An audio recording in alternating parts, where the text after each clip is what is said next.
MIT recently had a study that said 95% of all AI use cases are failing. What does that mean? Is anyone even getting value from all of this AI stuff? Well, this is going to be the episode for you because we're going to show you how I use AI each and every morning to drive clarity, to drive focus, to prioritize my work, and to actually use AI as a strategic partner. This is really a morning in the life of my AI usage. You're going to go through my early morning into my late morning, and I'm going to give you real AI use cases that you can replicate in your day-to-day work to make you a better leader, a better founder, or just a better worker.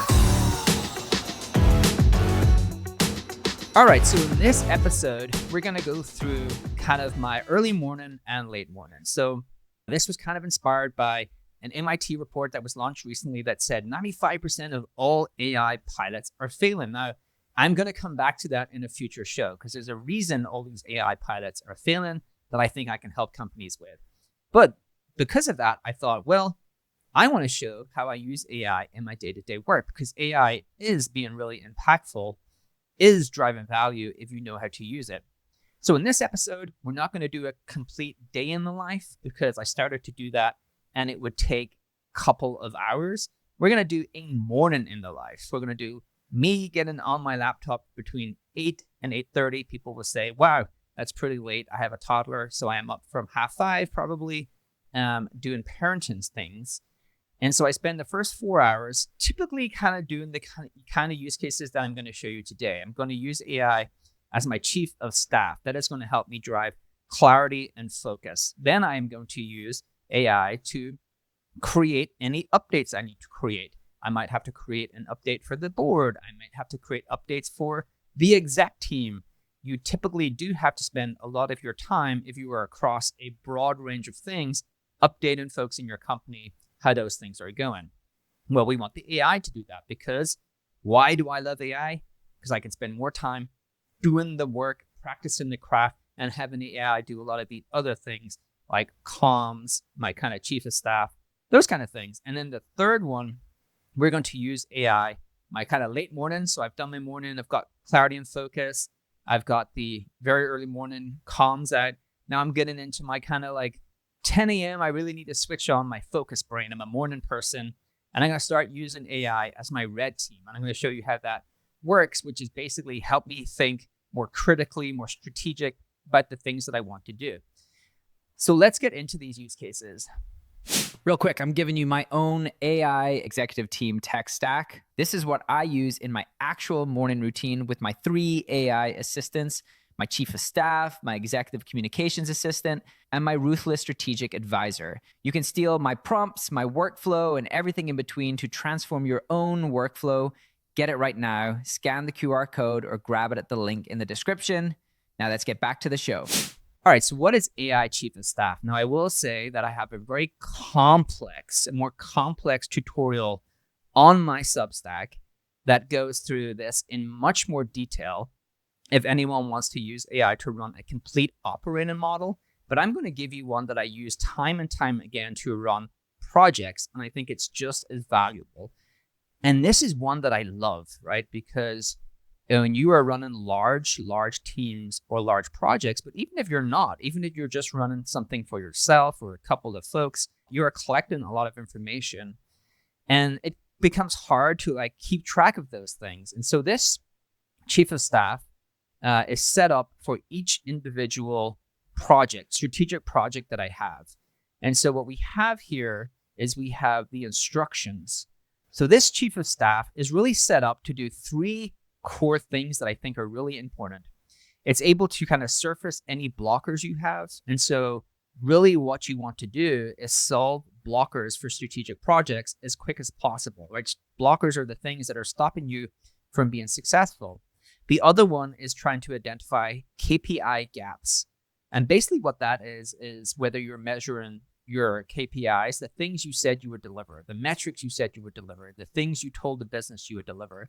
Maybe you're measuring those on a weekly basis, on a bi-weekly basis, on a monthly basis. But what you want to be able to do is easily see where across those different projects you are missing those deliverables. You are not doing the things you said you were going to do. And then the other one I really like is what parts of my project are behind schedule. We said we would deliver something on a certain date, and we're tracking behind that date because I want to dive in and start to really figure out how to solve that. So there's 3 core things there.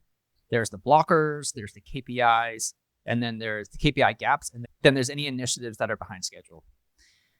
So what we do here is we create a project, and then within that project, we have very clear instructions.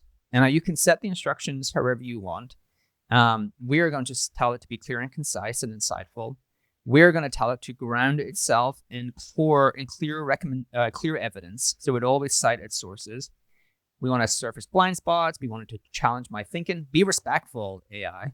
We want to bring in external perspective where valuable. You give it access to the web.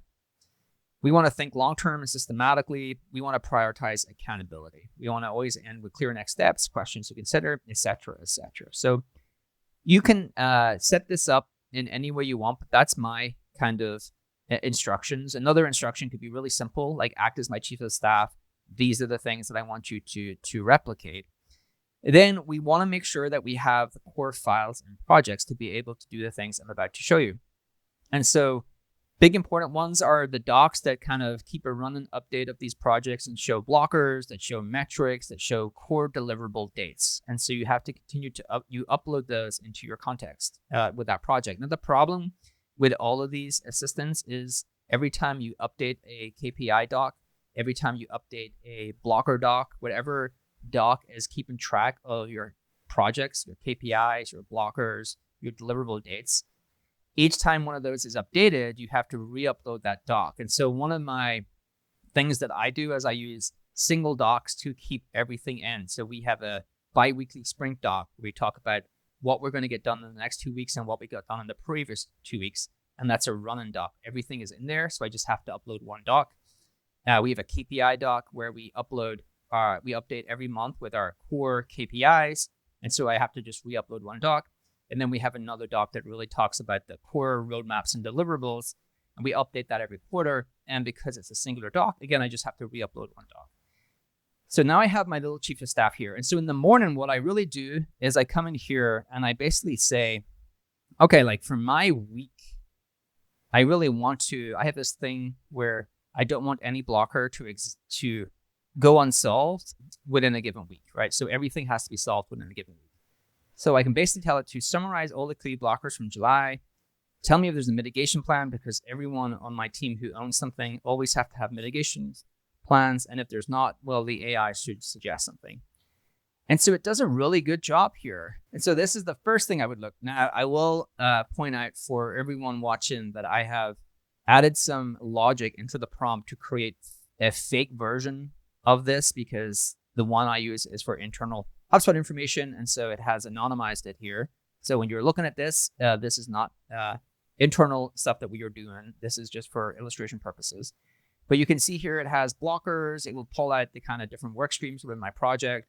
It will pull out the blocker. It will pull out the mitigation sided. And so it will say, hey, this is only partial, no resolution yet. And then it will suggest a mitigation plan.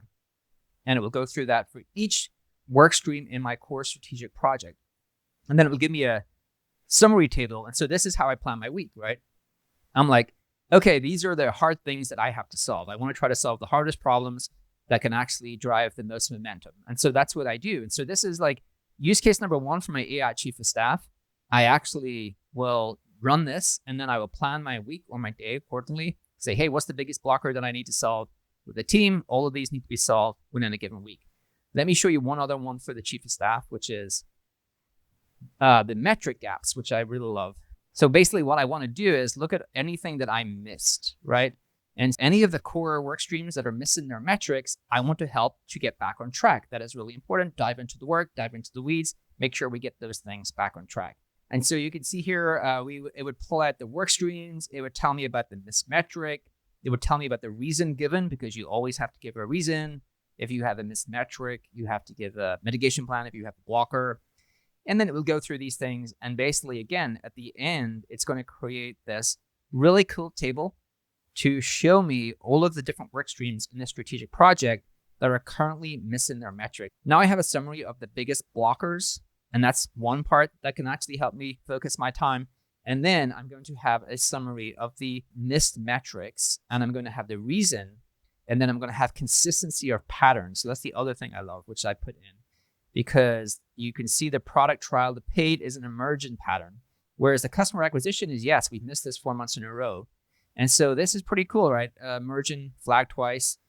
This kind of detail is just so useful for me. And so that's an example of what my AI chief of staff does. I set it up, I give it all of the project details, the project data, the metrics, the deliverables, the roadmaps, and I use it to clarify and focus my time. Then what we want to do is, well, hey, I've got some updates here. Now I've got a bunch of information. I'm going through all of my strategic projects. Usually what you have to do then is do some updates for the exec team, for different teams, for the board. And so that takes a bunch of time. And so we don't want to do that. We actually want to get some help with AI. And so what we're going to do here, so now I switch over to my custom GPT. And this is my little custom GPT that helps me do all of my comms. And so let's see what's in the custom GPT. It's very, very simple, actually, and you'll be able to craft this for your needs. And so basically it will tell, the instructions are basically, you're my executive assistant, you take notes, metrics, and you put them into executive level updates.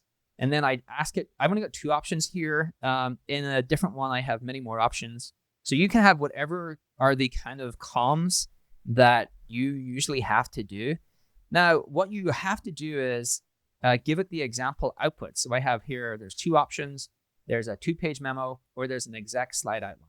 And you can pick either of those things. And then I give it the actual format for each. So this is the memo, and then this is the deck. Now, the easiest way to do this is actually take an example of one of these you've done in the past and ask ChatGPT to create a template for it, and then use that template in your custom GPT as the output format. And that's the easiest way to replicate comms that have worked really well, that your exec team have given you really good feedback on, that the board really like. And in that way, you can replicate that each and every time, so you don't have to redo it. And so that's what we do. We have 2 options for this one. And you can see here, I give it a bunch of data that I got from here.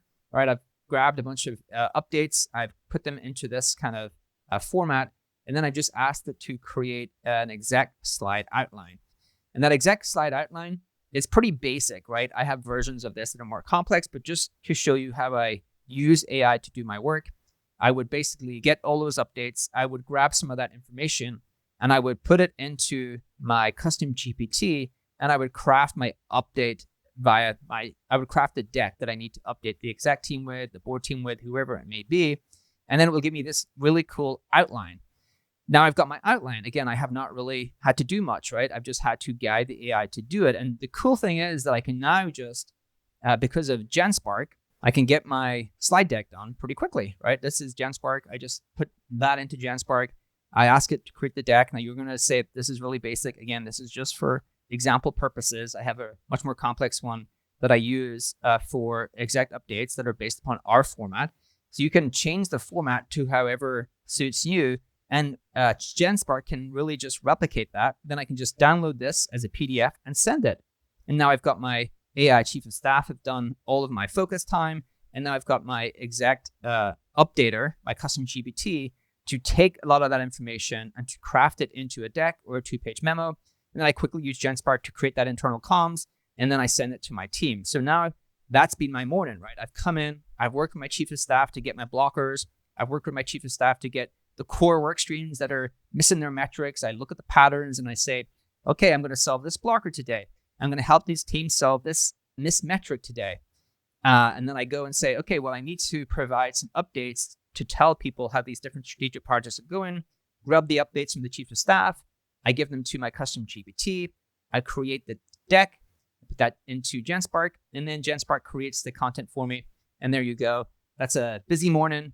An hour and a half. I'm pretty focused. I know I'm pretty focused. I'm feeling good about what I need to do. But now I need to jump into actually solving problems. And so because, I've got my blockers, I've got my core work streams that are missing metrics. So my red team prompt is really going to help me with my strategic thinking. So I'm going to give it a brief, and then I'm going to ask it, in this case, to give me the top 5 counter arguments with evidence, any kind of hidden assumptions, and how I test them, and a pre-mortem. What could go wrong and early warning signals. What I'm showing here is AI is a really great thought partner. So let's put in a strategic brief. This is again an example. We're going to give it a problem. So you would have taken this from the blocker, right? I would have just taken a blocker. I would have just taken a work stream that's missing its metric. I would have created a little brief, which I've done here. And so this brief is basically, we're planning to shift our paid acquisition budget heavily into TikTok ads.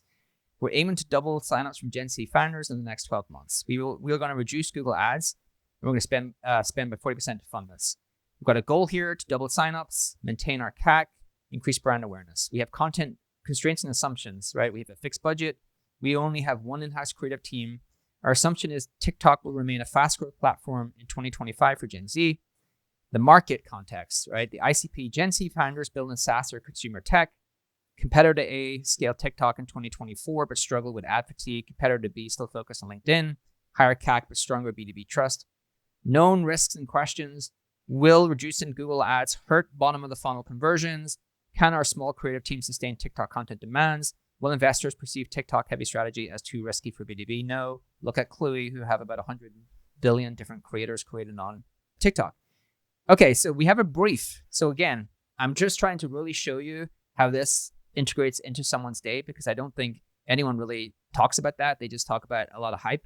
And so I want to paint the picture again that I've gone from my AI chief of staff.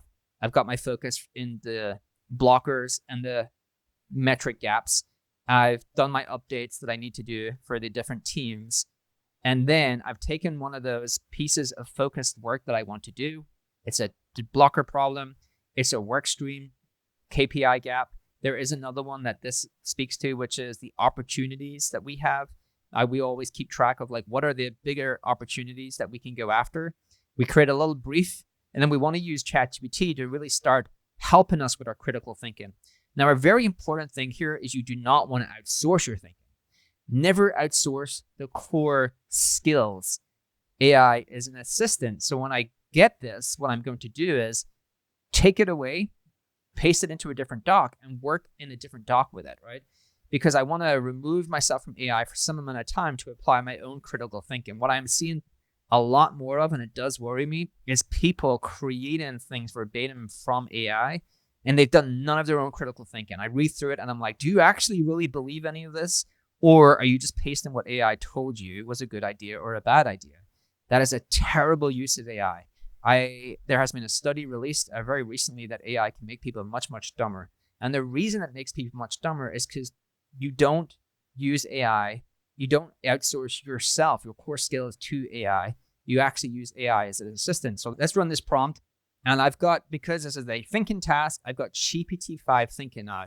I would use GPT-5 Pro, but I would have had to prepare that in advance because it takes some amount of time. All right, here's a tough love red team on TikTok heavy plan. So the top 5 counter arguments with likely evidence. So it goes through this.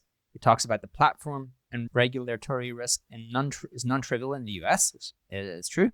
TikTok's creative treadmill can outrun a small in-house team. Goes through a bunch of data it's collected about that. Cut in Google 40% risk kneecap and bottom of the funnel demand capture. It has some really good points here, right? Search is shifting into TikTok, which helps, but it's still early and volatile. What are some of the hidden assumptions? Gen Z founders discover B2B tools on TikTok, and it has tests that you can prove or disprove that. Look how good these are. I can actually prove or disprove this hidden assumption. We can keep CAC to below $200 on a TikTok at scale. And again, it has an actual test for me to figure out if that's a true assumption or not. This is so good. One in-house team can sustain TikTok's content cadence. Again, it has a really good test. So it goes through all of the hidden assumptions in that brief and then tells me how I can actually test them. And I love this one. Amazon do a really famous example of this where they do pre-mortems, how this fails and early warning signals. So failure mode A, creative burnout, CAC spike. So what goes wrong? Frequency climbs, call to action and watch time fall, performance stalls because fresh ads aren't shipping. So this is all about the freshers you need for TikTok. You have some early signals, you have mitigations. Failure mode B, demand capture gap after cutting Google, which basically talks about the fact that as you cut off Google, you see all of these bad things happen. Audience message mismatch. Views galore below conversions. Like TikTok will drive a bunch of vanity metrics. and it goes through a bunch of the failure modes and then actually gives you practical guardrails. So actually gives you some really good thoughts about how to run this in a practical way. So this is a great starting point, right? For any of those blockers or metric gaps, then I can actually red team them with ChatGPT, specifically GPT-5 thinking. And then I can use that to actually kickstart my approach here and how I want to add my own craft and skill sets to actually start to think about how I solve this. That is how you use ChatGPT 5 really as your chief of staff or as your really strategic colleague to supercharge your mornings, to create a ton of focus, to do your comms with your exec team, and then to actually be able to red team all of these different things you do to kickstart your strategic thinking so you can apply your own skill sets and craft to make that much, much better. I hope this was useful. 3 core use cases for ChatGPT, and hopefully you can start applying them today in your own work. This data is wrong every freaking time. Have you heard of HubSpot? HubSpot is a CRM platform where everything is fully integrated. Whoa, I can see the client's whole history, calls, support tickets, emails, and here's a task from 3 days ago I totally missed. HubSpot, grow better.